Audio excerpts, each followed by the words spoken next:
NEARFALL, written by Ronny J. Exterior synagogue on fire, night.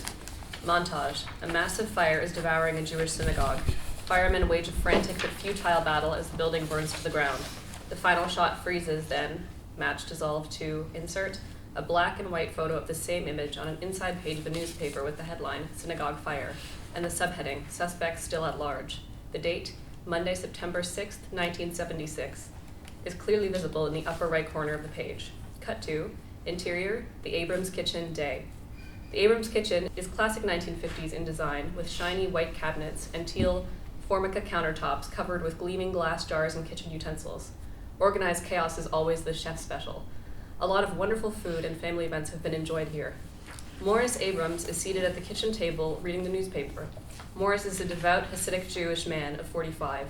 He takes great pride in his role as the scholarly head of the household. Today, as every other day, he's dressed for work in a stylish black suit, a white shirt, and prayer shawl, and a yarmulke. His wife, Ruth, is a warm, animated woman of 48. Her persona as the Jewish mother is undeniable. She loves nothing more than taking care of the two men in her life, her husband and her son, Ari. At the moment, she is cooking breakfast. Note: from time to time during the scene, we cut away to extreme close-ups of someone getting dressed elsewhere, revealing specific details of their outfit, but not revealing the person. We never see their face, but rather a shirt cuff being buttoned, a belt buckled, a prayer shawl, a vest, etc. Morris refers to the paper. A shoe. What time is it? 2 weeks and all they have is a shoe. Ari, A breakfast. tennis shoe. Yoo-hoo, Ari. If it was a church, they would have the suspects by now. You'll be late. If it was Temple Israel, Suddenly, Ruth is actually paying attention. People know the difference between Orthodox and Reform. I'm just saying, they see a yarmulke and a tallis. And shoes. One shoe. One tennis shoe. That's their only piece of evidence. Morris opens a small bottle of pills from the table. You shouldn't be late the first day of school. School? A public school is not a school. Morris pops one of the pills into his mouth and reaches for a glass of water. It's just 1 year. What can he learn at a public school? He'll learn how to live with the rest of the world. Ari appears in the kitchen doorway. He's a tall, well-groomed, handsome boy of 17, the person we saw getting dressed. He has a modest beard, sparkling brown eyes, and a warm smile. With the exception of a black baseball cap, his slacks, crisp white shirt, prayer shawl, and a vest are perfect for Hebrew school. But today, for the first time, he's going to public school. Ruth greets him with 2 plates of food. Ari, I made flapjacks. I'm not hungry. You have to eat something. Ari grabs his backpack off the kitchen chair. Do you think their cafeteria is kosher? Ari reaches for an apple from the table. I'll take lunch. As Ari leans over, Morris snatches the baseball cap off his head, revealing a yarmulke and his payet, which fall gently up to his shoulders. The two of them exchange a look of understanding. Ruth pays no attention. Payet. Sidelocks, a grooming practice observed by Hasidic men as a testament to their devotion to God. You can be so stubborn.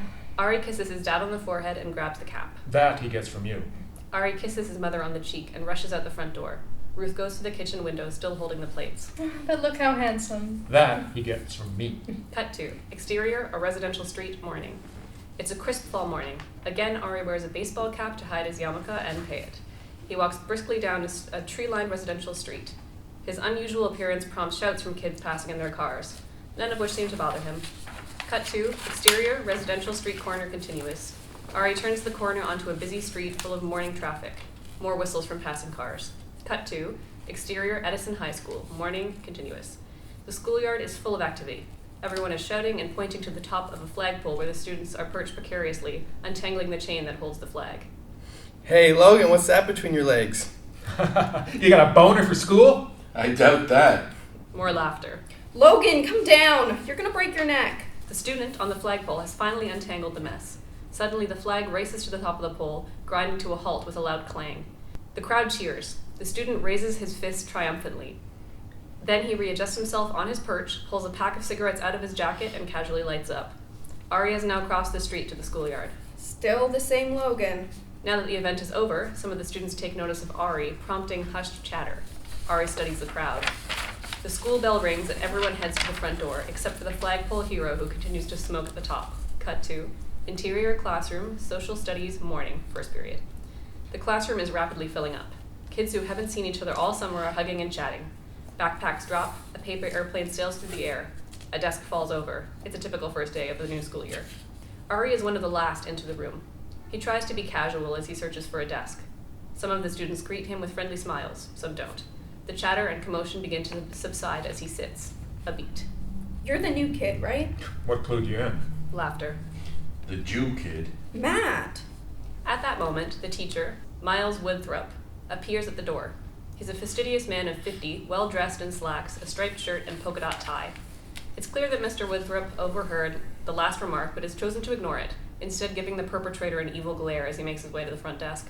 I see you've met our new student, Ari Abrams. Welcome, Mr. Abrams. Ari would rather not have the attention. Thanks. If not, I encourage you to introduce yourself in the coming days. A beat. You can do that, can't you?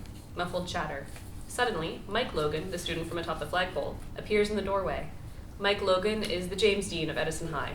Every girl wants to bet him, every guy wants to be him, but nobody really knows him.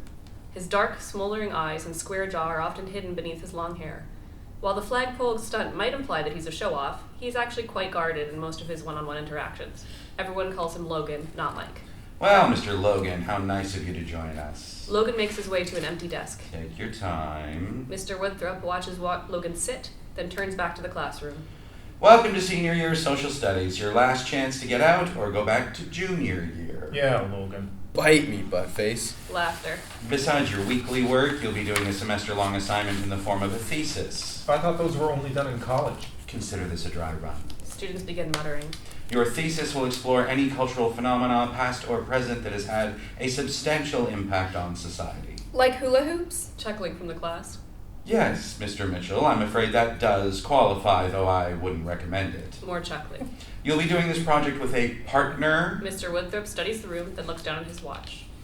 You have 10 seconds. Go! The classroom bursts into commotion as everybody scrambles to partner up. Moments later, Mr. Woodthrup looks up from his watch. Time! Is everyone spoken for? A beat. No. Who else? A long silence. Finally, Ari timidly raises his hand, prompting chatter in the room. Logan follows everyone's focus to Ari. Will that work for you, gentlemen? You look smart, sure. This should be interesting. Then we're all set. Cut to interior school hallway an hour later. The students are scurrying out of Mr. Woodthrup's classroom. Logan is met in the hall by Donnie Brickman, a student from another class. Dude, They bump fists. What's up? regionals. Oh, you're on your own, man. But we need you. Talk to Coach. Two alluring girls walk by and give Logan the eye. He flirts with them as they disappear down the hall. You can't bail senior year. I already played senior year. Ari has just exited the classroom and now stands behind Logan. Excuse me. Donnie reacts to Ari's appearance. What's up, Grandpa? Logan looks behind to see who he's speaking to, then back to Donnie. Shut it, Brickman. Logan turns and heads down the hall. Ari follows. I'm Ari. Got it. When can we work on our project? Logan barely pays attention, nodding to the other guys and girls while they walk. Whenever. But just not this week. Logan picks up his pace to escape the conversation, leaving Ari behind. Cut to interior Edison High cafeteria, noon. Ari is in the lunch line with a tray. A chalkboard reads today's menu. Pork chops with mashed potatoes. At first, Ari is horrified, then he begins to laugh. He leaves the line with his empty tray and sits down at a nearby table. Then he takes a bite out of his apple and begins to study the lunchroom. After a moment, three girls, Courtney, Vanessa, and Heather, join him. They're known as the triplets, though they're not at all related. They are always together and always dressed in the trendiest outfits of the month. Each of them have a small plate of broccoli and a plastic cup of yogurt on their tray. Clearly, they are all on the same diet. They sit down across from Ari and begin to watch him eat his apple, like spectators at the zoo. Finally, That's all you're having? We don't eat anything from a pig. Courtney corrects Ari with clueless certainty. But they have pork chops. Ari looks up to explain, then decides better of it. Finally, Courtney valiantly offers her hand in greeting. I'm Courtney. Ari smiles. Ari. But Ari does not shake her hand. After a beat, Courtney drops her hand. The three girls look puzzled and kind of put off. We don't shake the hand of an unmarried woman. So how do you meet them? Like this, but without touching. A beat while the triplets exchange looks. Just talking. When do you stop talking and start? Ari interrupts. When we're married. What about dates? Ari just shakes his head, no. So you've never been intimate with a girl? Thankfully, Ari doesn't have to answer. His friend Moshe Levy, the only other Hasidic Jewish boy in school, stumbles into the seat next to Ari and begins to pat him on the back. Shalom, comrade. Moshe is a rather slovenly specimen of a boy. Nothing he wears fits correctly. His beard is short on one side and long on the other. He's the Hasidic version of Pigpen from Peanuts. Schmoozing with the natives. The three girls obviously don't know what schmoozing means, but it can't be good that they're not impressed with Moshe. This is Moshe Levi. The Levi? Yeah. The girls aren't buying it. Cool. Their smarmy attitudes go right over Moshe's head. He turns back to Ari. Man, this year's gonna be so easy. But Ari is looking past the girls to a table on the other side of the lunchroom where Logan appears to be holding court with a group of girls. Cut to interior lunchroom, Logan's table, continuous. Who are you taking to homecoming, Logan? Who says I'm going? Melissa's got a college boy by now. Good for her. Mm. Lots of other fish in the sea. If you can catch one. The table of girls laugh. Logan gets up to leave and catches Ari looking his way, then exits the cafeteria. Cut to interior boys' locker room, day just after lunch. It's Ari's first time in a high school locker room. It's a scene of unbridled commotion as some 30 boys scramble to change into their gym clothes. Ari sits on a bench mesmerized. He's never been within arm's reach of so many naked young men, and the sight is overwhelming. He doesn't have a gym outfit, but like a chimp mimicking the crowd, he takes off his shoes and shirt, revealing his prayer shawl, which draws immediate attention. What the fuck, dude? The boy turns to the others nearby. Hey, guys. They look over. Whoa, he's wearing women's underwear. By now, everyone else is staring. Is that how you people get off? Laughter. Oh, it's his blankie. More laughter. Then suddenly, Are you guys in grade school? Logan has pushed his way through the crowd. Or just retarded? Reluctantly, the boys quiet down. Go back to your own shit. Logan stares menacingly, waiting for the locker room to return to normal, then looks down at Ari. You okay? Looking up, Ari now sees that Logan, wearing only a jockstrap, has a terrific body. He's speechless. Huh? Ari catches his breath. Yeah, I'm fine. Logan turns back to the others. Douchebags. Logan makes his way to his locker, and, like slaves, Ari's eyes follow Logan's naked backside. Suddenly, a loud whistle pierces the commotion as Coach Parrish, a heavy-set ex-Marine in a t-shirt and shorts, shouts to the room. Head him out! All of the boys grab their remaining gear and head to the door. In his black slacks, t-shirt, baseball cap, and bare feet, Ari is the last one out. But just before he reaches the door, the coach grabs him by the shoulder. Whoa, where's your gym clothes? I didn't know about Jim. You didn't know. Coach Parrish snatches the baseball cap off of Ari's head, revealing the payet, which drops to his sides. Needless to say, the coach is startled. Oh, you're the new kid from... Hillel Synagogue. Coach Parrish suddenly remembers and is now slightly embarrassed. Yes. Coach tries to help Ari tuck his payet back under his cap, to no avail. Finally, he gives up, puts his hand on Ari's shoulder, and escorts him towards the gymnasium door. Well, Mr. Abrams. Ari Abrams. Well, Mr. Ari Abrams, movement is medicine for the soul. We'll get you into shape just like the normal boys. They exit the locker room. Cut to, interior, the Abrams living room, late afternoon. Ari shuts the front door behind him and heads for his room. His mother Ruth pops out of the kitchen to intercept him. Well, how was it? How was what? Your trip to the moon. How was what? School. Fine. You like your teachers? It was the first day. And the students? It was their first day too. A smart ass you don't need to be. They were fine. So you think you'll be okay with The Goyim? You sound like your father. No, you sound like father. Goyim is so judgmental. They're just not Jewish. It's a habit. Right. Ari kisses Ruth on the cheek and heads for his room. Ari. Ari stops. Any nice girls? Actually, dozens of them. Really? And I shook all of their hands. Mein Gott, and they let you. Mom, they're Goyim. It doesn't matter. They share a laugh. I guess that's true. But let's not tell your father. Ari heads to his room. Get changed. We're having dinner at the Kravitz. Tonight?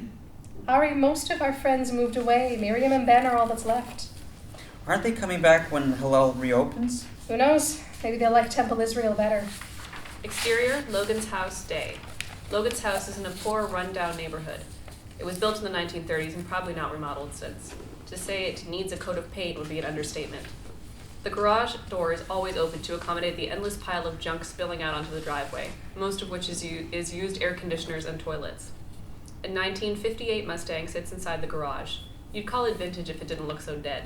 Car parts and dirty tools fill the floor and walls. Somewhere behind the car, welding sparks fly, filling the air with smoke. Ari approaches cautiously, accidentally kicking an empty oil can inside. The welder stops and removes his helmet. It's Logan. It's okay. You can come in. Logan wipes his greasy hands off his sweat-stained white t-shirt. What are you doing here? From the opposite corner, a dart flies, sailing right between them, spearing the wall. The actual dartboard is 5 feet to the left. Logan shouts in the direction it came from. Hey, asshole! Peeking over the car's roof is JJ. JJ would be one of the school bullies if he ever went to school. His absentee record score is higher than his IQ. He has short, buzzed red hair and clothing that hasn't seen a washer in weeks. Who's your weird friend in the costume? Go back to your cage. Just then, Cooper emerges and stands next to JJ. Cooper is JJ's compatriot, and equally as slovenly and unaccomplished. They're always together. After all, truancy loves company. What's up? Ari, this is JJ and Cooper. I don't remember which is which. Ha, funny. Logan taps Ari to follow him out. JJ shouts to them. Hey, did you move the dartboard? Logan turns back to JJ. You throw another one and I will fuck you up. Hey! JJ and Cooper disappear behind the car. As Ari and Logan step into the sunlight, we can now see that Logan has a bruise on the side of his face. Where's your car? I walked. Seriously? I don't drive. How'd you get to 18 without learning how to drive? Never needed to. We live within walking distance of almost everything. Logan checks to see if JJ and Cooper are watching. He's not really listening to Ari. Hasidic Jews do that. Since we walk to the synagogue on the Sabbath and holidays, we buy houses nearby. Yeah, got it. So when can we get together? Huh? Our social studies project. Yeah, how's that going? When are you free? After school. Like now? Logan waves the wrench he's been carrying. Now I'm busy. Wednesday. Logan shakes his head no. Thursday. I'll come here. Logan's response suggests there's some other reason he's objecting. That's never gonna happen. Okay, Friday. You can come over for dinner. Logan has run out of nose. Great. Ari turns to leave, then turns back. And what happened? Ari points to his own cheek to indicate Logan's bruise, prompting Logan to touch it. Suddenly, a gruff voice from inside the house breaks their conversation. You fixed that Frigidaire yet? Without looking back, Logan responds. Yeah! I got other shit for you to do. Yeah! Logan is clearly embarrassed by this exchange. We hold on him for a beat, then cut to interior the Abrams kitchen evening. It's Friday night, just after sundown, the Sabbath. The kitchen table, which is usually against one wall, has been pulled out to accommodate a fourth place for their guest, Logan. Consequently, space in the kitchen is tight. The table, laden with a white tablecloth and fine china, is filled with a Sabbath dinner feast: a brisket, boiled potatoes, green beans, challah bread, etc. A pair of antique silver candle holders with tall white candles stand at Ruth's place. Logan sits looking like a tourist in a foreign country. Ruth lights the candles, cups her hands around the light, and recites the traditional blessing. Baruch atah Adonai, Eloheinu melech haolam asher kideshanu b'mitzvotov v'tzivanu lehadlik ner shel Shabbat Kodesh. Amen. On cue, everyone reaches for the nearest dish of food. I bet you've never had brisket, Mr. Logan. What is it? Dead meat. Ari, Morris chuckles to himself. It's beef that's been cooked for 3 days. till it's tender. Jews cook everything till it's tender, or gray, whichever comes first. All right, Ari. Ruth serves Logan a healthy stack of meat. Now that's brisket. Morris turns to Logan. So, Mr. Logan, have you ever attended a real Sabbath dinner? No, sir. In Judaism, the Sabbath is observed from Friday night at sundown to Saturday night at sundown. In between, we relax, study Torah, and spend time with God. Morris focuses intently on Logan. Is there God in your house, Mr. Logan? Dad, you're not in the courtroom. Let him answer. Is there God in your house? A beat while Logan searches for an answer. No. He's in church. So you go to church. Not since Mom left. Ruth gives Morris a look of concern. Realizing this may be a sensitive subject, Morris gives a friendly summation. I believe you'll find clear evidence that God is everywhere. Dead silence. Pass the green beans. Relieved, Ruth reaches way across the table to get the beans. But instead of passing them to Ari, she offers them to Logan. Beans. Yes. Ruth serves Logan an overly large amount of beans, then the same to Ari. Got to have your vegetables.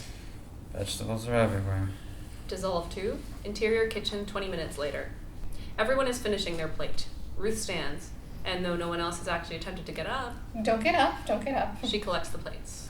Ari, I've got Kugel. As she heads to the sink, she brushes the stove. Oi! She has clearly burned herself, but continues to stand holding the plates and facing the stove. Dead silence. Then Morris gets up. I'll do it. I'll go. Ari gets up, but Morris weighs him down and he puts on his suit jacket. No, you've got a guest. He won't mind. Ruth turns around, still holding the plates. I'm sorry, Ari. Well, what is it? A beat while Ruth, Ari, and Morris exchange looks. On the Sabbath, we're not supposed to do any kind of work. We don't drive cars, we don't operate machinery, and if the stove is left on, Ari glances towards Ruth. We get the guy in. Ari interrupts him. the neighbor to come over. Ari scowls at his father. That's kind of lame. A silent gasp on the part of Ari, Ruth, and Morris. Logan realizes he said something inappropriate. Is it alright if I do it? I'm pretty handy. Ari, Ruth, and Morris exchange looks. Actually, that's a great idea. Everyone continues to stand while Logan goes to the stove and, like a mechanic with a Ferrari, carefully turns it off. Instantly, the tension in the room dissolves. Ruth puts the dishes into the sink. Ari and Morris return to the table. But Logan, now deep in thought, continues to stand by the stove. Suddenly, Logan heads into the living room and begins, one by one, to turn off all of the lights. The house, including the kitchen, is now pitch dark. Ari begins to chuckle, then Ruth, then Morris. Pretty soon, everyone except Logan is laughing. Cut to interior Ari's room later. Ari and Logan are in Ari's bedroom. It's rather small. A desk sits under the window. A twin bed sits against one wall. Opposite that, a small stack of blankets sits on top of an old steamer trunk. In the corner stands a tall antique framed mirror. The walls are adorned with lots of framed family pictures, including a large one of Ari's bar mitzvah. A copy of the Ten Commandments, written in gold, hangs on one wall. Featured prominently is a large poster of Mark Spitz in his swimsuit wearing all of his Olympic medals. Ari sits on the bed. Logan wanders the room, finally getting to the poster. So, you're into sports? Not really, but a lot of famous athletes were Jewish. Al Rosen, Ken Holtzman, Marshall Goldberg. Logan is now staring at the poster. Mark Spitz? Yep, Jews do almost everything everyone else does. Except turn off the stove on Fridays. And holidays. In fact, Sandy Koufax once refused to play baseball on Yom Kippur. It caused quite a stir. Logan continues to stare at the poster. That's a lot of medals. Uh-huh. A beat. I thought maybe we'd do our thesis on Jewish athletes, their visibility, their acceptance. Yeah? Logan gives it very little thought. Okay. Cut to exterior the Abrams house moments later.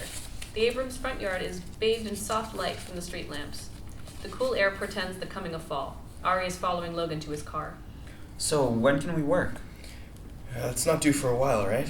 But we should start. Logan awkwardly bumps fists with Ari, then gets into his car and starts it. We will. Logan starts down the driveway but stops abruptly and leans out of the window. Hey, thanks for dinner, man.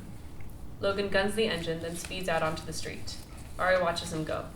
Cut to interior Edison High Gym, day. Today's activity is wrestling, even though most of the boys are not wrestlers. A black rubber mat covers a small section of the floor in front of the bleachers. Coach Parrish pairs up the boys as he sees fit. Needless to say, this activity is not for everyone. Certainly not for a Hasidic Jewish boy with no aptitude for sports. In his freshly starched white gym outfit, Ari looks like a patient waiting for a high colonic. It's late in the hour. Two of the boys struggle awkwardly on the mat. Coach Parrish blows the whistle and the two boys break their last hold. Okay. The two boys stagger to their feet, shake hands, and return to the bleachers. Coach Parrish checks his watch. Who's left? Well, that would be me, Coach. Mr. Logan, and... All eyes turn to Ari. A scared rabbit doesn't begin to express his appearance. Coach Parrish considers this for a moment. well, take it easy. Get him, tackle him, Logan, get him down. Come on, let's go. Yeah, beat him. Logan takes an easy stance on the mat and waits. With great trepidation, Ari steps up. Sweat has begun to drip from his forehead. Bravely, he squares off with Logan. Logan makes a first, careful move, quickly getting Ari into a hold. Ari is shaking. Immediately, Logan lets go and backs off. Get him to the mat again, come on. Logan leans into Ari and whispers. It's cool. I'm just going to do a couple of moves. Ari just nods his head yes. Logan makes a move again, this time narrating under his breath as he goes. Okay. I'm going to step here, He does so. and then here, and then grip your arm here. Then, Suddenly, Logan takes Ari down to the mat with a loud thud. The boys cheer. Logan jumps up and extends his hand to Ari. For a moment, Ari can't move. Then carefully, he takes Logan's hand, wobbles to his feet, and resumes his position. Okay, same thing. Be ready to counter. Ari has no idea what counter means, but nods in agreement. Logan goes through the same pattern, but this time, as he gets into his third maneuver, Now push back. Ari gives it a noble try, but fails again. Logan pins him to the mat, face to face. Again, the boys cheer, but this time, Logan remains in the hold, staring into Ari's eyes. Mysteriously, something passes between them, something startling and magnetic. As the saying goes, time stands still. Finally, Logan jumps up, spins around, and raises his arms triumphantly, but it's an empty victory, and he trades glances with Ari, both of them bewildered. Okay, hit the showers. Like a herd of elephants, the boys race to the door. Logan looks down at Ari, still on the floor. Again, they stare, as if searching for something. Finally, Logan extends his hand. Ari takes it and stands. Another inexplicable moment of eye contact. Then Logan breaks away. Yeah, like that. Logan heads to the door. Ari watches him go. Cut 2. Interior, the Abrams living room, late afternoon. The front door flies open. Carrying a small stack of books, Ari makes a beeline to his room. From the kitchen, we hear, Ari! I'm home. Ruth steps out of the kitchen. This I can see. I have to study. So study already. Who's stopping you? Cut 2. Interior, Ari's room, moments later. Ari tosses his backpack on the bed, places the stack of books on his desk, and grabs the one on top. He sits on the floor, leans against the bed, and flips pages until he finds the chapter, Damon and Pythias. Despite the appeal of this famous Greek story about two devoted friends, Ari's gaze migrates to the page and over the book, settling on the poster of Mark Spitz. Ari is mesmerized. After a few moments, he shakes his head. No. He returns to the book, but again, his gaze climbs over the book and back to the poster. This time, mysteriously, Mark Spitz turns into Logan, in the identical position, wearing all the medals. No. Ari blinks as if to clear the vision, but he is stuck on the poster. From the kitchen, we hear, Ari! Ari shouts to the poster, not in response to his mother. No! What do you mean, no? Startled, Ari drops the book, which lands on his growing lap.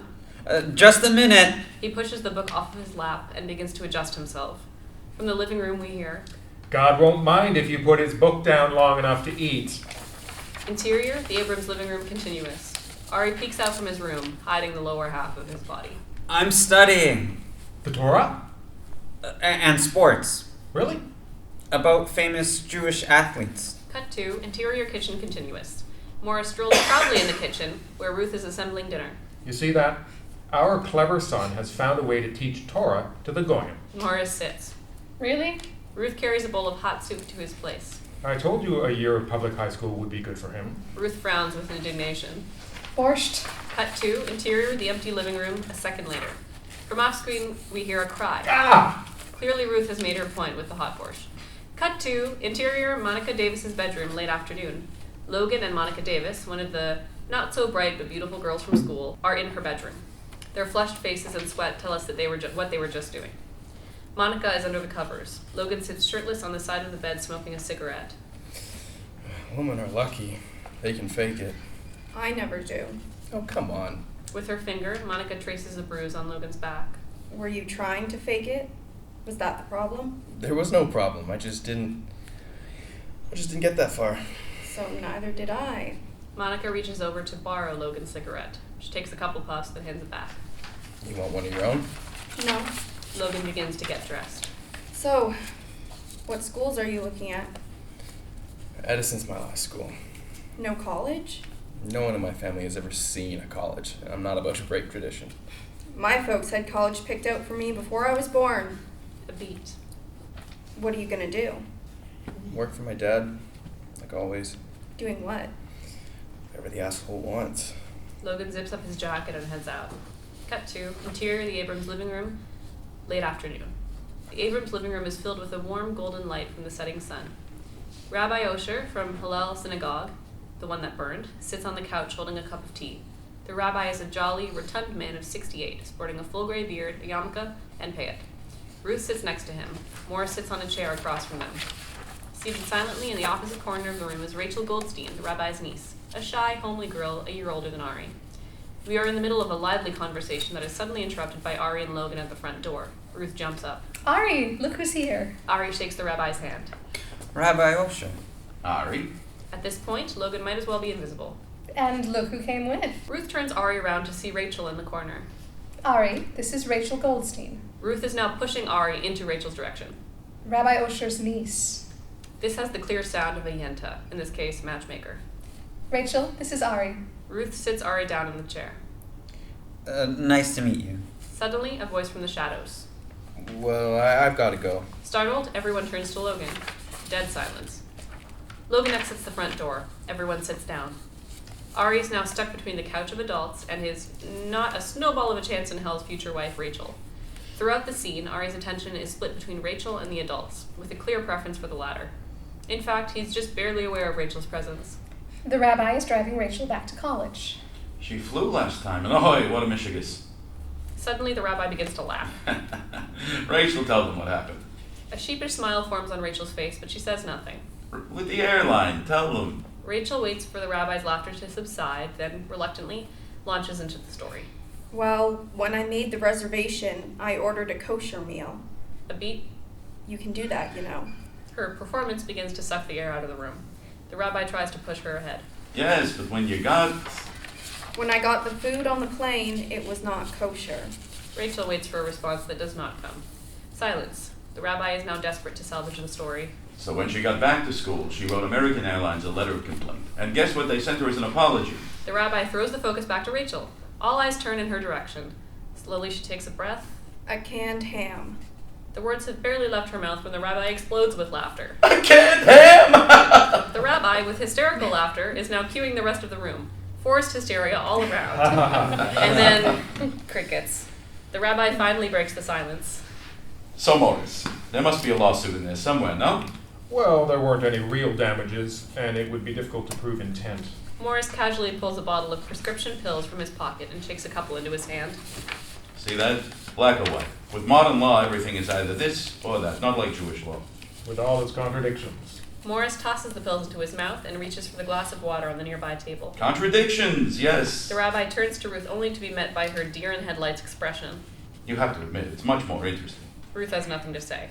A beat, then abruptly from the corner. So how do we decide? Excuse me? With more than one answer, how do we make decisions that are... Binding. The rabbi is delighted to see Ari's interest. Ari, you have to consider these as interpretations. And who decides which interpretation is the right one? We all do. So, in Judaism, my interpretation is as valid as anyone else's? Morris sits back, proud of his son's intellectual prowess. That's right.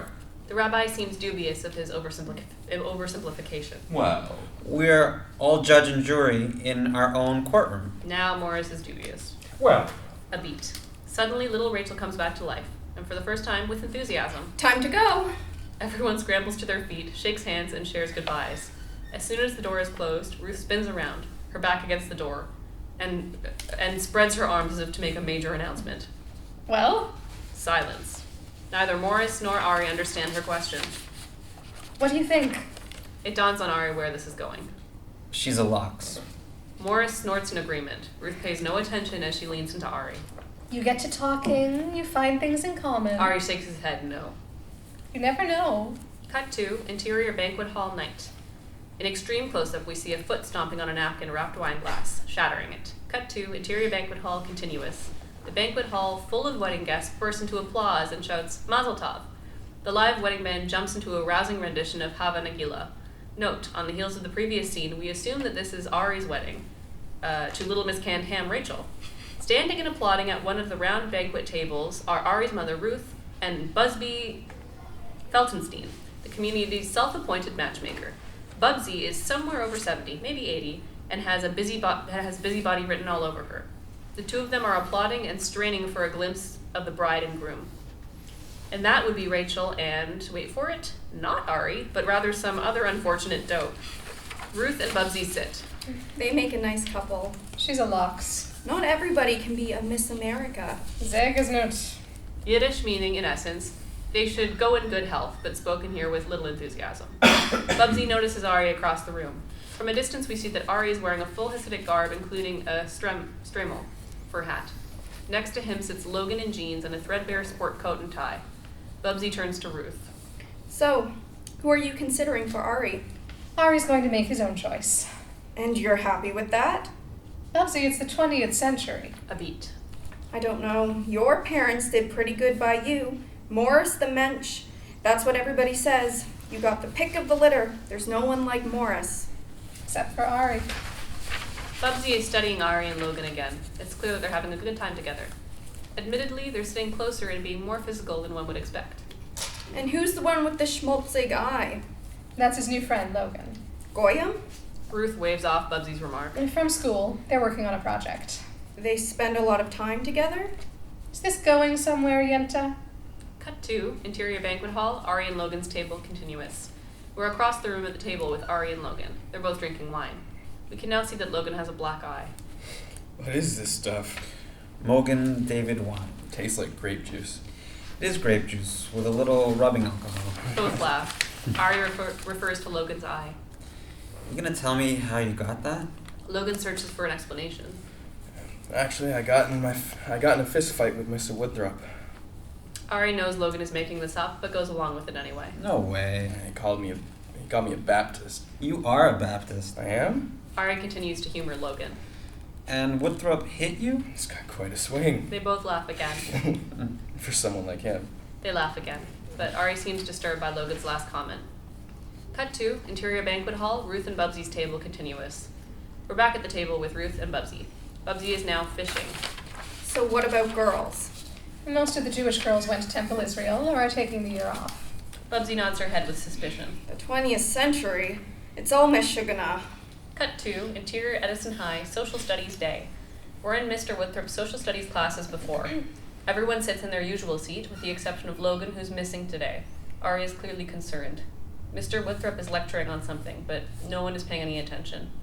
One of the students turns to Ari. Where's Casanova today? Yeah, isn't Logan your class partner? Uh-huh. Ari checks the clock. It's 45 minutes past the hour. I'd guess they're in round 3 by now. Ari knows what he means, but chooses to ignore it. He collects his backpack and books and begins to sneak out. Mr. Woodthrup catches him.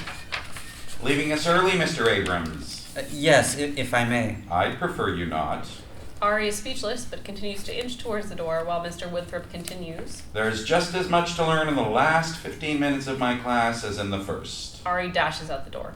A beat. Well, when you gotta go, you gotta go. Class laughs. I hear their food is very greasy. Cut 2, exterior Logan's house day. Ari has just finished running to Logan's house. The garage is open as always, but this time it's empty. No car, no Logan. Ari rushes to the kitchen door and yells into the house. Logan? He dashes out of the garage towards the street when he hears. Hey, Hebe. Ari turns back, but the garage is still empty. Yo! Now it's clear where the voices are coming from. Ari turns back to find JJ and Cooper behind the garage smoking a joint. Where's Logan? Where's the party? JJ and Cooper laugh. Where is he? He had a little accident. Courtesy of his dad. JJ and Cooper laugh again. So where is he now? I don't know. He drove away a couple hours ago. Ari spins around and runs towards the street. Cooper yells after him. Try the morgue! JJ and Cooper break into hysterical laughter. Ari turns down the street. Cut 2, interior, hospital emergency room reception, day. We're at the emergency entrance of a hospital. The doors swing open and Ari rushes to the front desk. Do you have a Michael Logan here? The receptionist is alarmed at the sight of Ari's outfit.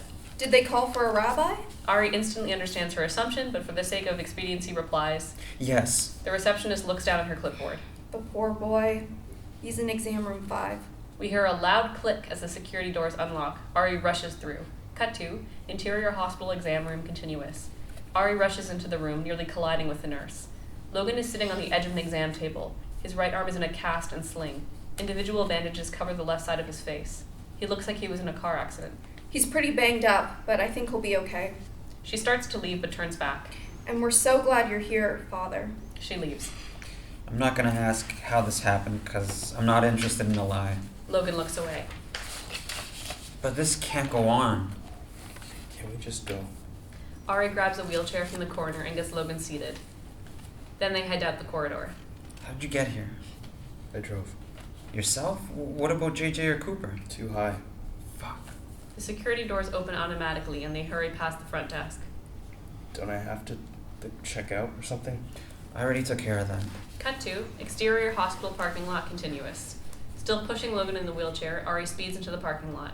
He spots the car and races to it. He flings open the passenger door and helps Logan inside. Whatever drugs the hospital gave Logan have begun to kick in. What are you doing? Ari slams Logan's door and rushes around to the driver's side. Driving. You don't drive. Ari swings open the driver's door and jumps in. I guess it's time I learned. Ari studies the cockpit for a second. Where are the keys? My left pocket. Ari leans over and begins to fish his hand down Logan's left jean pocket. Fuck. Logan turns his head away from Ari towards the passenger window.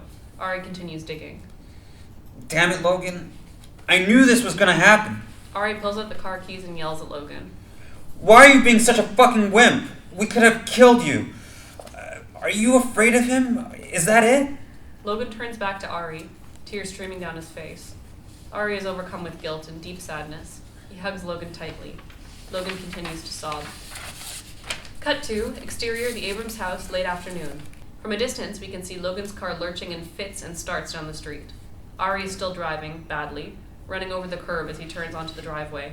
Ruth is just rushing out from the house. My God, Ari, what are you doing? The car jolts to a stop. Ruth meets the car. Who's driving the car? Peeking inside, she sees Logan in sling and bandages. What happened? I'll explain later. Ari gets out of the car and runs around to the passenger side. You'd better get inside quick before your father gets home and sees you behind the wheel. Ari is helping Logan out of the car. And on the Sabbath, no less. They make their way into the house. Cut to, interior, the Abrams living room continuous. Ari helps Logan to the sofa, gently getting him seated. Ruth is rushing around like a chicken without a head, checking her watch and peeking out the window. She's asking questions but isn't stopping for answers. Oh my God, did you break your arm? Does it hurt? Ari, are you all right? What were you doing? Oh, where's your father? It's almost sundown. Finally, we hear the sound of Morris's car pulling in. Then Morris calling joyfully. A guest tonight. Ruth, put on another plate. Morris comes in the front door and stops in his tracks. What's going on? What happened to Logan? He broke his arm. How? An awkward silence. Well? Who wants tea? Ruth heads into the kitchen. Suddenly, the doorbell rings. Morris waves to everyone as if to say, I'll take care of this, then opens the door. Note, during the following conversation, we never actually see the visitor. We only hear his gruff voice from outside. This is the same voice we heard from inside Logan's house in an earlier scene. Can I help you? I'm looking for Mike, And you are? his dad. Morris turns to the room and formally addresses everyone, including Logan. Is there a mic here? Everyone remains silent. Ari waves no to Morris. Morris turns back to the visitor, feigning ignorance. I'm afraid not. Mike, No one responds. I see your car. I know you're here. Still silence. The visitor addresses Morris again. I guess he was in some kind of accident. Accident. Suddenly, the visitor gets angry. Listen, I don't know what he told you, but it's probably a lie. Morris glances at Logan. Doesn't look like a lie. Look, I know your kind. You people think you're better than everyone. The visitor doesn't get any further as Morris slams the door on him. From outside, we hear, Filthy kikes. Ruth, Ari, and Logan are stunned. I have no time for such ignorance. Father. Morris heads for the study. Ari follows him. I'm not afraid of bullies. The Jews have been standing up to bullies since the pharaohs. Interior, Morris study, continuous. The Abrams study is a small room occupied by a desk, an easy chair, and books from the floor to ceiling. Morris sits behind the desk. Ari stands. That was amazing. Didn't think I had it in me, did you? Well, no. Ari, do you understand the sin of Sodom? Sodomy? No. No. The Sodomite sin was that of selfishness. Their unwillingness to give comfort and food to the needy stranger or those less fortunate. Instead of embracing them, the people of Sodom turned them away. Right. If we didn't offer shelter and safety to Logan, we would be no better than the Sodomites. A beat. For the time being, he'll stay here. So go, Wojcik. Be with your wayward traveler. Embrace him. I will. I absolutely will. Ari goes back to the couch and helps Logan to his room. Ruth goes to the study. Oh, I knew there was something going on in that Fakakta house. Every time Logan came over, a black eye, a broken finger. Nobody's that much of a klutz. Morris nods in agreement. Of course, I don't like to meddle, so I didn't say anything. But let me tell you. With her fist in the air and her face twisted into a pretzel, she suddenly realizes she has nothing else to say. Cut to interior Ari's room moments later. Ari helps a fairly zoned out Logan into the room. He props him on the door and then scrambles to clear the clutter of books and papers off the bed. He fluffs and arranges pillows and guides Logan to sit. Thanks. Ari scans the room to see what else he can do. The lights. He reaches for the overhead light switch but stops abruptly. It's a Sabbath and definitely after sundown. Now what? He cracks open the door and peers into the living room. No one is there. Then he looks back at Logan. Cautiously, like defusing a bomb, Ari switches off the overhead light, holding his breath. But there's no lightning or ear-splitting response from God. Just silence. Ari breathes a sigh of relief and sits on the bed next to Logan. Is there anything else you need? Yeah, a hand job. A beat. Okay. Logan turns to Ari. Is he serious? Ari interprets Logan's silence as permission. Slowly, Ari reaches down and begins to unzip Logan's jeans. Then he looks back to Logan. Their shared gaze is a mixture of desire and confusion. Ari's motion below the frame makes it clear that he's giving Logan what he asked for. Logan closes his eyes and drops his head back to enjoy it. But a moment later, he opens his eyes to look at Ari. A faint smile grows on Logan's face. Cut 2. Interior Ari's room, early morning. Logan and Ari are both asleep. Logan is still propped up against the pillows. Ari, now in his pajamas, sleeps with his head in Logan's lap. There is nothing particularly sexual about their position. After a beat, the door creaks open and Ari's mother peeks inside. Her expression is a mixture of sympathy for Logan and satisfaction that her son is so caring. As she turns to leave, however, a cloud passes over her face as a disturbing thought comes to her. After a beat, she dismisses it and turns back. Boys, They remain asleep. Ari, Ari wakes up. is Logan all right? Ari looks back to Logan. I don't know. Are you? Yes. A beat. How about breakfast? Let's wait till he wakes up. Having paid no attention to Ari's response, Ruth turns to leave. 2 orders of flapjacks coming up. Cut to exterior adult bookstore night. Logan's car is parked across the street from an adult bookstore. Ari sits by himself in the passenger seat, nervously eyeing the store, checking his watch and scanning the street for potential witnesses. Finally, Logan exits the store carrying a brown paper bag. He too scans the street as he crosses to the car, then jumps inside. Cut to interior Logan's car continuous. Any problems? Nah, the night manager is our pastor. Logan passes a magazine displaying a naked lumberjack on the cover to Ari, then lights a joint. Both of them begin studying the magazines filled with images of naked men performing a variety of sexual acts with each other. Logan offers the joint to Ari. After a moment of hesitation, Ari takes it and carefully sucks in the smoke, which immediately induces violent coughing. Logan is too distracted by his magazine to even notice. As his coughing subsides, Ari passes the joint back to Logan and then returns to his magazine. It's clear by the expression on their faces that they are excited, titillated, and at times grossed out by the explicit photos. Ari turns a page and begins to chuckle. He shows the page to Logan. A moment later, Logan begins to chuckle too. Cut to exterior of the street, continuous. From a high angle, we're looking straight down at Logan's car and hearing shrieks of laughter. Cut to interior Edison High Library, night. We're in the school library long past closing. From the outside hall, the bright security lights cast long shadows on the bookshelves and study tables inside. From an aisle in the foreground, in a long dolly shot, right to left, the camera passes a number of dark, empty aisles, finally reaching to Ari in a dark corner, leaning against the wall. He's drenched in sweat and breathing heavily. From below frame, Logan pops up. We now understand what was going on. When he reaches Ari's face, they begin kissing passionately. Cut to exterior Temple Israel Day establishing shot. Temple Israel was built in the 1950s. It is a stark and angular building with a 2-story sculpture of the Ten Commandments, forming a grand entryway. Unlike the Orthodox Hillel synagogue, Temple Israel is reform. While the Old Testament is still the rule of law, worship is more progressive, featuring more liberal ideas and forward thinking. The men and women dress in modern day style, no prayer shawls, no payat, only yarmulkes for the men. Cut to interior Temple Israel, Rabbi Rosenthal's study continuous. The rabbi's study is neatly organized. Bookcases surround the room. In the center is a large modern wooden desk with a Herman Miller Eames chair sitting in front. The rabbi sits behind the desk cleaning his glasses. He is a handsome man of 55 with a close-cropped beard, wearing a fashionable suit. Mrs. Rips, the rabbi's flailing 87-year-old secretary, peeks through the door. Rabbi, there's a young man here to see you. His name is Harry. Unseen, Ari speaks from behind her. Ari Abrams? Harry Abrams. Send him in. Ari steps quietly into the room. Rabbi Rosenthal stands and offers his hand. They shake. Welcome, Ari, it's Ari Abrams. Ari. The rabbi gestures to the chair. Ari sits. Are you just visiting? Right now, I'm a member. Suddenly it dawns on the rabbi. Yes, of course. I see they're making good progress on Hillel and the yeshiva. You'll be able to return soon. Yeah. A beat. The rabbi leans back in his chair and waits for Ari to continue. Rabbi, how does Reform Judaism feel about a man Ari chooses his words carefully. having relations with another man? The rabbi studies Ari for a moment. Orthodox or Reform, it's still the same Bible. That being said, there are many gay men who are just as devoted to their Judaism as everyone else. But how do they justify who they are with what they read? They make the best of it. They acknowledge the contradiction and they live with it. Ari turns his attention away from the rabbi. You make it sound so simple. I'm not saying it's easy. A beat. Maybe the contradiction is what God meant for you. Them to experience. The rabbi gets up, searches the bookshelves briefly, then grabs a book. He studies the cover for a moment, then offers it to Ari.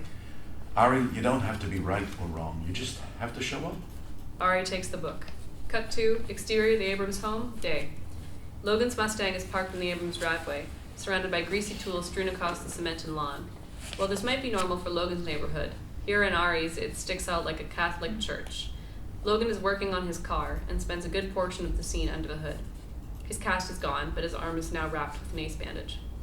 Ari sits on a folding chair next to the car reading Rabbi Rosenthal's book filled with bookmarks. He's also eating red licorice. Hand me the socket wrench. Which looks like... Logan pops up from under the hood, studies the grass for a moment, and then grabs the wrench. This. Now he sees the licorice. What are you eating? Twizzlers. Man, God. Twizzlers are kosher. Ari shows Logan the kosher symbol on the bag. No shit. Logan goes back to the car. What are you reading? It's a book about homosexual references in the Bible. Does it say you're a sinner? Depends on how you read it. A man shouldn't lay down with another man as with a woman. Read the Bible? That's what it says. You gotta realize the Bible wasn't written in English. It's been translated from other translations of other translations for centuries. So who knows what the original words meant? Logan looks up from the car, grabs a Twizzler, and chews while he talks. Okay, so here's my translation. We're not hurting anybody. It's just between us, and there's nothing wrong with it. As long as no one knows. Logan considers this for a moment, and gets back to his work. Does it matter if you want to be a rabbi? I don't know. There must be a gay temple somewhere. A beat. Does it matter if you don't know what you want to be? Logan comes out from under the hood. Funny. Logan wipes his hands on a rag, lights a cigarette, and stares at some drifting clouds. Yeah, it's alright. A beat. As long as no one knows. Cut to interior school library afternoon. Ari and his comrade Moshe Levi are studying in the school library. It's a busy day and students frequently pass by. Ari and Moshe talk in hushed voices. Not an easy task for Moshe. How's your project going with that shigits? That person is Logan, and it's going fine. Smart? Ari changes the subject. How are you doing in gym? Gym? Me, I don't take gym. Too many matzo balls. Moshe fakes a smile. Ari returns to his reading. Why do you? You could easily get a blue slip. Ari ignores the question. A beat. He stops a lot of girls, huh? Shh. A beat. Love him and leave him, Logan. Quiet. A beat. I bet he has a big schmeckle. Ari looks up with mock disgust. He's not cursed with Jewish dick. Ari knows exactly what Moshe means, but responds casually. I have no idea what you're talking about. Interior, McCabe baths, early morning. With the camera only at waist height, we see two overweight stomachs and Jewish dicks pass through the frame. We don't actually see the rest of the men. We are in an establishment known as mikveh bath, which facilitates a common Hasidic ritual of cleansing oneself for special occasions and for some, every day. They are similar to a sauna with large jacuzzi-type pools and changing rooms. The custom requires being fully naked. This morning, Ari has brought Logan. Both are already shoulder-deep in the water. So this is a jacuzzi. It's called mikveh. It's for cleansing. And you do this every day? Not me, but many do. Logan scans the facility. Lots of old men I'd rather not see naked. One of those men gets into the water with Logan and Ari. Shalom. Shalom. Hi. Logan nudges Ari to move further away from their new guest, getting settled on the opposite side. Tell me, do you like seeing wrestlers naked? Logan thinks about this for a beat. Yeah. Yeah, I just never understood it before. And during a match, If you're asking whether I like having my hands all over another guy's body, that's part of the sport. A beat. I guess I do. are you getting back on the team?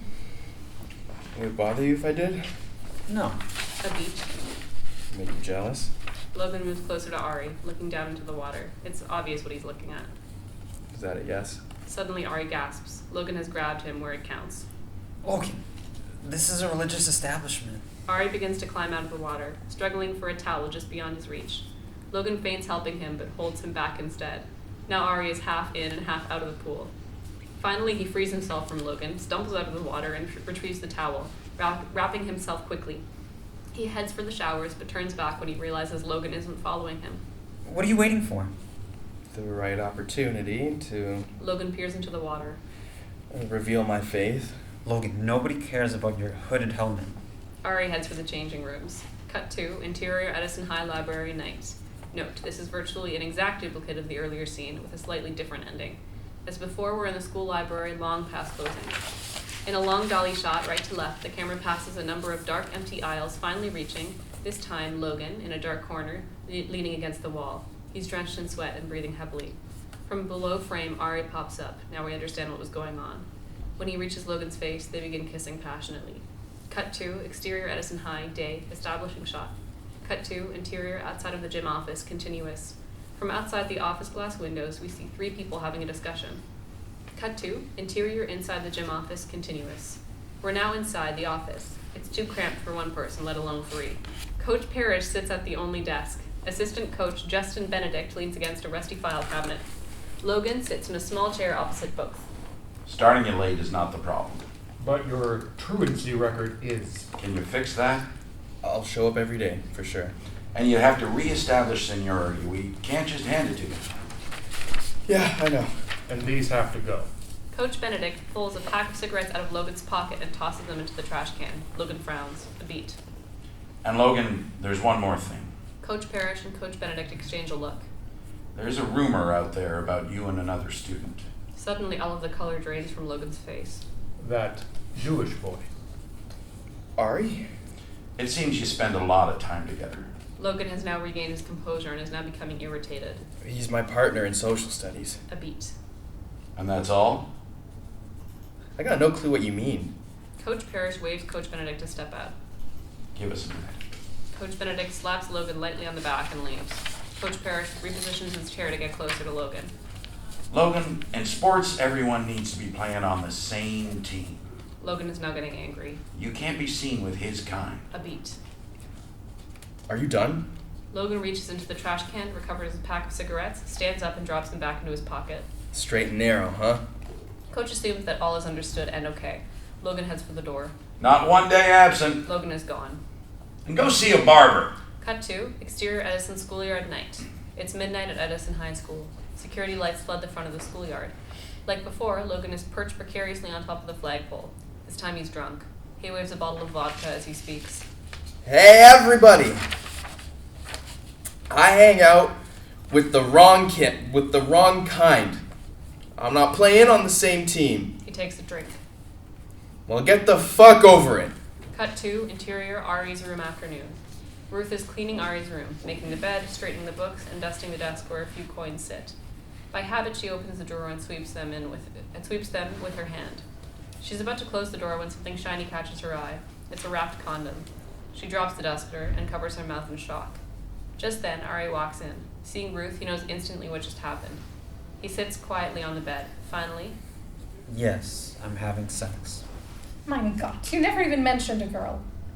With Logan. Ruth freezes, unable to speak. I'm that way. You're not even 18. How could you be that way? I am.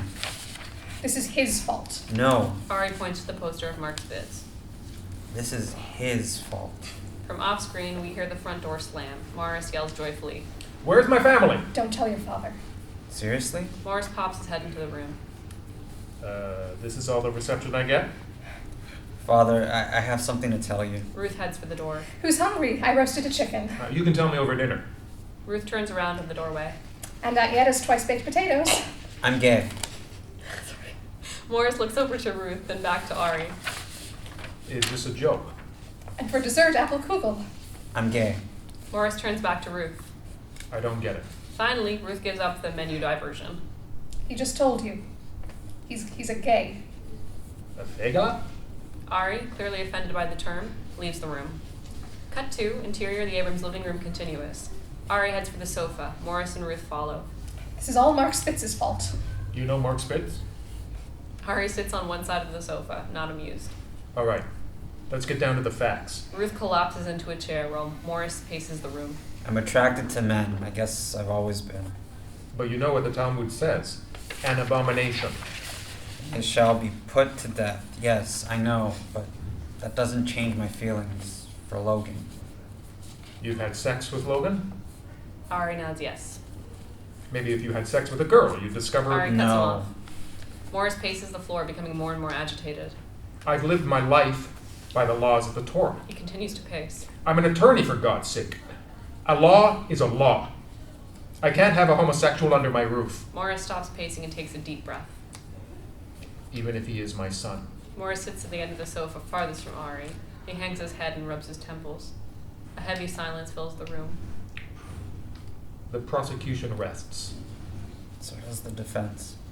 Suddenly there's a knock at the door. Ari gets up and opens it to find Logan. It's clear to him that something has happened. Ari goes to the kitchen, returning a moment later with his backpack and baseball cap. You're not staying for dinner? Ari turns to Morris and Ruth. Ich lex tepel gefin zik sein deck. Logan frowns. Ari translates.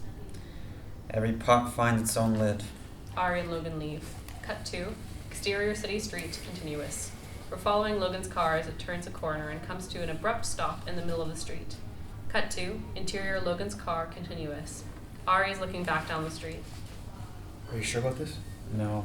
They sit in silence for a moment. They'll come around, Artie. A beat. They love you. Ari looks back to Logan.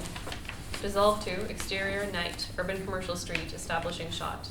This is an area of struggling retail shops, ethnic restaurants, and aging apartment buildings. Cut 2. Interior, night, Ari and Logan's apartment. We're in Ari and Logan's one-room apartment. It's pretty drab and run down, but all they could afford. The featured item is the black back seat from a Buick, sitting on the floor, functioning as a couch. Other auto-related odds and ends have been pressed into service and furnishings as decor. The bedroom is merely a mattress sitting directly on the floor. The discount store quill is the only new thing in the place. The poster of Mark Spitz hangs ceremoniously above the bed. It's all kind of a mess, but home to them. Christmas lights from the store across the street create a soft backdrop to the shiny brass menorah sitting in the apartment window. A candelabra that can hold 8 candles. Each night during Hanukkah, a candle is added. 1 candle for the first night, 2 candles the second, etc. Tonight there are 3 candles. Logan is sitting on the auto couch, playing a video game. Ari comes in the front door. With a short haircut and fully shaved face, he is almost unrecognizable. In fact, in his slacks, crisp white shirt, sports coat, and tie, he resembles a regular, well-dressed high school student. Logan pauses his video game long enough to ask, Well, how was it? Kind of the Cliff Notes abbreviated version of Hanukkah. Should have gone. Logan returns to his video game. Ari pulls off his yarmulke and gets a beer from the fridge. A lot of the people from Hillel are having trouble with Reform Judaism. Mrs. Galinsky keeps kvetching. Ari imitates her in a sing-song fashion. Oi, I don't understand this. I don't understand that. I could plot. This is all being lost on Logan. I brought you something. Logan continues to play his game. Ari keeps trying to get his attention. What? A Hanukkah gift. Ari tosses Logan a small box wrapped in brown paper, which finally interrupts his gameplay. What is it? Logan rips off the wrapping to reveal a package of Time cigarettes. They're kosher. Oh shit. Logan opens the pack. Can I smoke in the house? Just one. Logan lights up. Ari grabs Logan's lighter and goes to the menorah in the window. Ari sings while he lights the 3 candles, motioning for Logan to join in, which he doesn't. Oh Hanukkah, a festival of joy, a holiday, a jolly day for every girl and boy. Logan is back to his game, a kosher cigarette. Suddenly Ari has an idea. Let's play a Hanukkah game. It's called strip wrestling. The word strip has clearly sparked Logan's interest. He stops his game. That's a Hanukkah game? Ari takes the game remote out of Logan's hand and begins to make this up as he goes. Just like regular wrestling, except that every time you lose, you have to take off an article of clothing. Your wrestling sucks. You see me complaining? Logan smiles. Okay. Cut to interior of the apartment moments later. From a low angle on the floor, just beside someone's bare feet, we see a pile of clothes. The last item, a necktie, drops on top. The camera cranes up to see that we are behind a fully naked Ari, across from a fully clothed Logan. For a moment, it's a standoff. Then Logan races towards Ari. No. Logan tackles Ari onto the mattress. No fair. Logan begins to tickle Ari, who tries to fight him off. Your game, your rules. Ari is now laughing uncontrollably. Grease monkey. Super Jew. Gearhead. Logan pins Ari to the mattress, kisses him, and begins to remove his own shirt. Dissolve to interior Ari and Logan's apartment, early morning. Sunlight is just beginning to spill into the apartment. The candles from the night before have long since burned out. Ari and Logan are still asleep. After a moment, Ari begins to waken. Slowly, he wiggles off the mattress and tiptoes across the room to the closet, where he grabs a pair of sweatpants from a pile of clothes. After putting them on, he begins to look for a sweatshirt. His search leads him up to the overhead shelves and a lone shirt sleeve, pinned underneath a cardboard storage box. He tugs at the sleeve, which pulls the box tumbling down on top of him. It's mostly junk, except for one badly burned tennis shoe. In an instant, he realizes what he's discovered. He sits on top of the fallen box and begins to weep. Logan awakens. He turns over to see that Ari is not next to him for a moment and is puzzled by the sound coming from the other side of the room. Logan sits up and sees Ari weeping. What's wrong? Ari continues to weep. Logan scrambles out of the bed and goes to Ari, where the sight of the shoe, his tennis shoe, stuns him. Desperately, he searches for something to say. I was gonna tell you. Don't. It's not what you think. You were there. We were drunk. JJ and Cooper, they just wanted to... Destroy something sacred for fun? I was trying to stop them. Why don't you go to the police? And sell out JJ and Coop? This enrages Ari. I gave up everything for you. You gave up everything? Now everyone at school knows I'm... A queer? That's all that matters to you. Logan explodes with rage and begins to destroy the apartment, knocking over lamps, turning over furniture, and finally obliterating the kitchen table.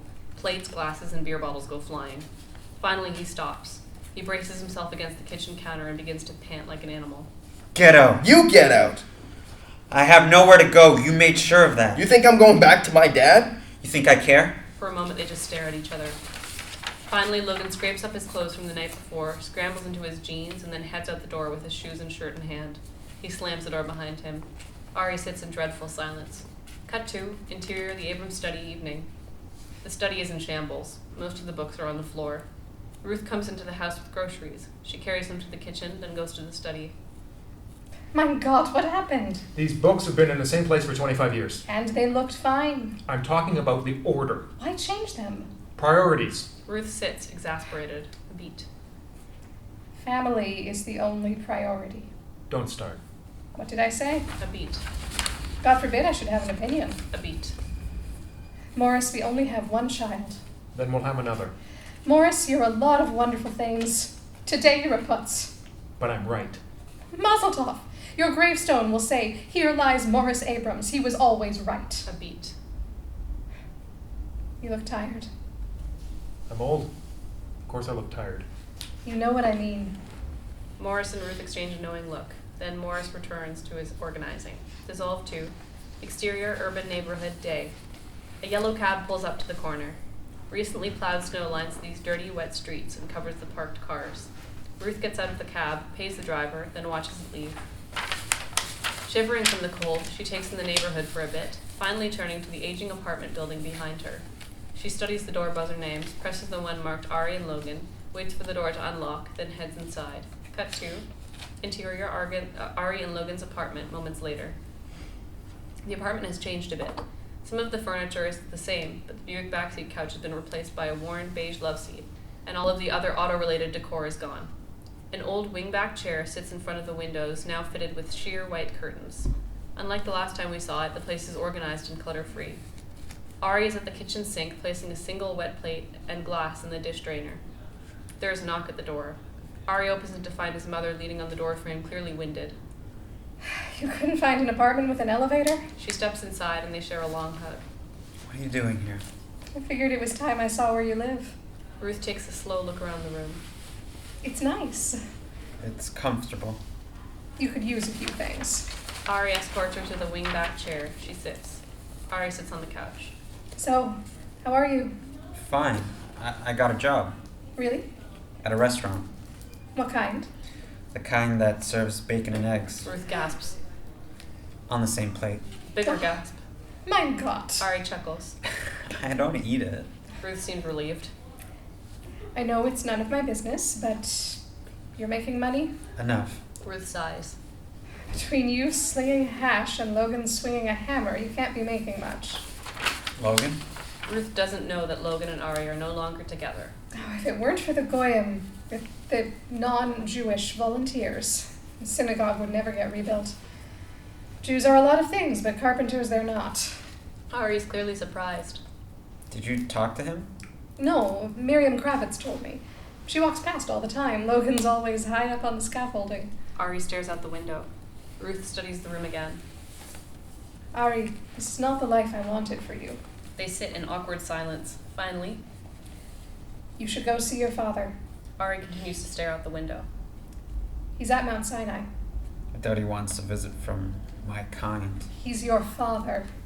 I'm no longer his son. Ari, He was pretty clear. he was upset. They sit in silence again. Ruth's eyes begin to tear up. Do you really want to risk not seeing him again? Ari turns back to Ruth. Mother, I'm not ashamed of who I am. This is not going to end with me begging for forgiveness. You shouldn't be ashamed. A beat. You just shouldn't have told your father. Ari looks down, gently shaking his head no. Ruth pulls herself together. Ari, Tatala, forgiveness is a mitzvah. You know that. Ari looks away, deep in thought. A beat. So you talked to Miriam Kravitz? Cut 2, interior, Temple Israel, Rabbi Rosenthal's study day. The opening of this scene is almost identical to the earlier scene with Rabbi Rosenthal. Mrs. Rips peeks through the door. Rabbi, there's a young man here to see you. His name is Harry. Unseen, Ari speaks from behind her. Ari Abrams.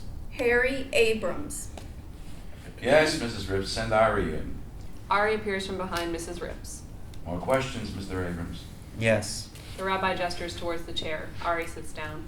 The Torah says it is a violation to say anything about another person, even if it's true. That might do harm to them. Yes, Leviticus 19:16. Thou shalt not go up and down as a talebearer among thy people.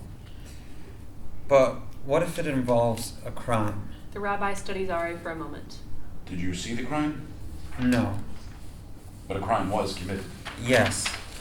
Do you know who committed the crime? Yes. Well, maybe. A long beat. I think you have your answer. I keep this to myself? The rabbi nods in agreement. They both sit quietly. The rabbi studies Ari, who is deep in thought. Is there anything else? No, thank you. Ari rises slowly and turns to leave. Halfway to the door, Ari stops and looks back. Can you still love that person? A long beat while the rabbi considers this answer. Tell me, Ari, doesn't God love all of his people, flawed and imperfect as they are? Yes. The rabbi nods and smiles. Ari considers this for a moment, then leaves. Cut 2, interior, hospital room day, afternoon. We're in a gray, lonely hospital room. It's 4 in the afternoon. Light rays from the winter sunset fill the hospital room with stark, cold shadows. Morris sits in a large recliner next to an infusion machine, dripping a milky substance into his arm. He's reading a book. After a beat, the door brushes open to reveal Ari. He steps inside and quietly takes in the scene. Morris glances up, then turns back to his book. I had to be in the hospital to warrant a visit. How are you feeling? It's cancer. How should I be feeling? Are you in pain? Morris looks up again. He is indeed in pain. Ari turns away and begins to saunter aimlessly around the room, finally stopping at the window. He squints at the setting sun. Morris watches him. I gather your mother talked you into this? No. A beat. I need your help. Well, you got chutzpah, I'll say that. Suddenly, the conversation turns into the argument that has waited for 6 months. Ari spins around from the window. You threw me out. God threw you out when you chose to be it.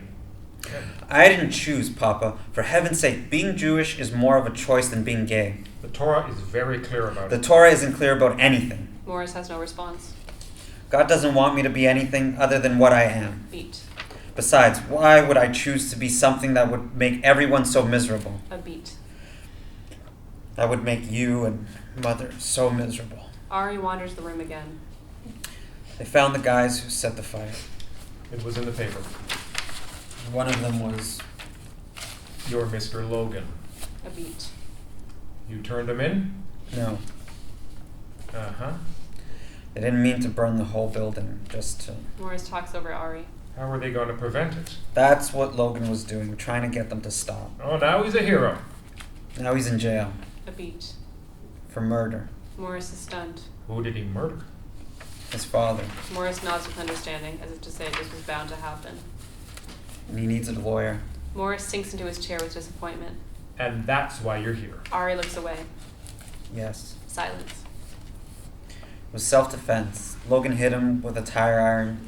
He never got up. Morris contemplates this for a moment. Well, he'll do time for the fire. As for the murder... A beat. Ari, I'm not a criminal lawyer. And even if I was, you, your mother, and I are corroborative witnesses. I couldn't represent him even if I wanted. But you know people who can. And you want me to ask a colleague to take the case pro bono? Yes. A beat. If we don't help him, we would be guilty of the sin of Sodom. Don't quote the Torah to me. A long silence. Well, I guess this calls for a little negotiation. Ari turns back to Morris. If I help your Mr. Logan, A beat.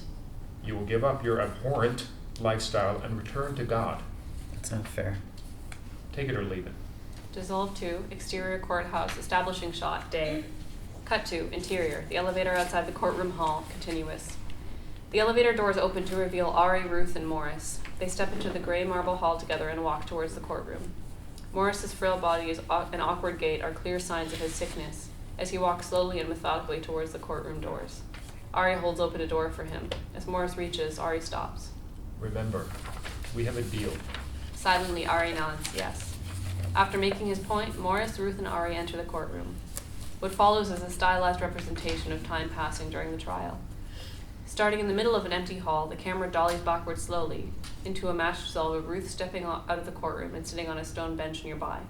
The camera continues its backward motion for another match dissolve to Ari stepping out of the courtroom and sitting next to her. And with the final match dissolve, Morris steps out of the courtroom and sits next to both of them. The camera comes to a stop. The courtroom doors open and spectators begin to pour out. Morris, Ruth, and Ari get up from their bench to meet the attorneys. We see them have a brief conversation, and then all head to the elevator. No one notices that Ari has stayed behind, standing alone in the gray empty hall. Dissolve 2, exterior, various, daytime. A brief montage of cityscapes as winter turns to spring. Dissolve 2, exterior, Temple Israel, night, establishing shot. Cut 2, interior meeting room, continuous. This is the basement meeting room at Temple Israel. A sign taped to the door reads, RHJ Anonymous. A half-dozen people, including Ari, sit in a circle of chairs facing each other. Ari wears none of his previous Orthodox attire. No prayer shawl, no payot, no yarmulke. He is as modern a Jew as one could be. He's clearly different than we last saw him. Okay, who wants to start? For a moment, no one moves. Finally, one of the men raises his hand. Hi. My name is Avram, and I'm a recovering Hasidic Jew. Hi, Avram. For the first time in my life, I drove to temple on Sabbath. I know it's okay here, but I felt bad about it anyway. Avram looks like he's going to cry. Ari saves him. That's okay, Avram. After a lifetime of strict Hasidic rules, Reform Judaism is going to take time. Be patient. A beat. Another man raises his hand. My name is Nathan, and I'm a recovering Hasidic Jew. Hi, Nathan. Hi, Nathan. I went to Red Lobster, A gasp from the group. and I ate shrimp, A bigger gasp from the group. and I liked it. A beat. Then everyone breaks into soft applause. Suddenly, Dottie Galinsky, the woman Ari imitated in a previous scene, loudly interrupts with the applause. Well, my husband Herschel is having absolutely no trouble making the adjustments. Dottie begins to speak in a sing-song manner, exactly the way Ari imitated her. But I don't understand this. I don't understand that. I could plot. But you won't, Dottie. You'll be fine. Suddenly, the door opens to reveal Logan. He has a short haircut, new jeans, and a fresh, clean shirt. Everyone turns to look. Carefully, Logan tiptoes into the room and quietly takes a chair.